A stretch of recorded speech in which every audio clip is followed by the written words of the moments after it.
కార్తీక పురాణంలో ఈరోజు 22వ రోజు. కార్తీక మాసంలో ప్రతిరోజు భగవంతుని పూజించి దీపారాధన చేయడం ద్వారా పాపక్షయము పుణ్యవృద్ధియు కలుగుతాయి. ఈరోజు కథ కూడా అలాంటి ఒక పవిత్ర గాథ. ఒకానొక కాలంలో చిత్రవర్మ అనే వాణిజ్యుడు ఉండేవాడు. అతడు ధనవంతుడైన దాతృత్వం లేకుండా కేవలం ధనం కూడబెట్టడంలోనే నిమగ్నుడై ఉండేవాడు. భగవంతుని పూజ దాన ధర్మాలు వ్రతాలు ఏవీ చేయడు.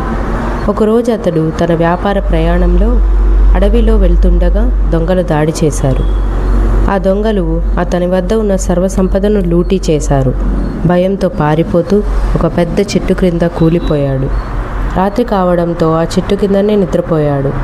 అదే సమయానికి సమీప గ్రామంలోని సతీ సౌభాగ్యవతి ఒక స్త్రీ దీపారాధన కోసం వచ్చి ఆ చెట్టు కింద దీపం వెలిగించింది.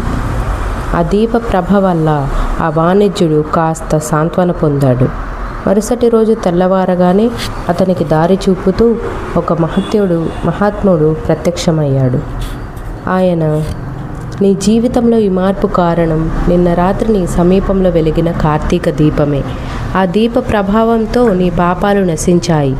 ఇక నుంచి నీవు కూడా భగవంతుని జీవించు, దీపాలు వెలిగించు అని చెప్పారు. ఆ వాణిజ్యుడి పశ్చాత్తాపంతో ఇంటికి చేరి ఆ రోజు నుంచి ప్రతిరోజు కార్తీక మాసంలో దీపదానం, హరినామస్మరణ, దాన ధర్మాలు చేయసాగాడు. తర్వాత అతడు మరణించిన తర్వాత విష్ణులోకాన్ని చేరి నిత్యానందాన్ని పొందాడు. కార్తీక మాసంలో ఒక చిన్న దీపం వెలిగించినా అది 1,00,000 పాపాలను నాశనం చేస్తుంది. భగవంతుని నామస్మరణతో కూడా కూడిన దీపారాధన వల్ల మనిషికి పాపక్షయం పుణ్యవృద్ధి శ్రేయస్సు కలుగుతుంది. ఈరోజు పాటించవలసిన నియమాలు: సాయంత్రం తులసి దగ్గర కానీ దేవాలయంలో కానీ ఒక దీపం వెలిగించాలి. ఓం నమో నారాయణాయ లేదా కేశవ నామస్మరణ చేయాలి. ఒక్క దానం చేయగలిగితే చేయాలి.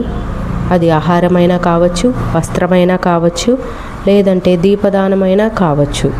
ఏ దానమైనా కనీసం ఒక్క దానమైనా చేయగలిగితే ఈరోజు చాలా శ్రేయస్కరం అని చెప్పుకుంటూ వస్తున్నారు. ఓం నమో నారాయణాయ, ఓం నమో నారాయణాయ.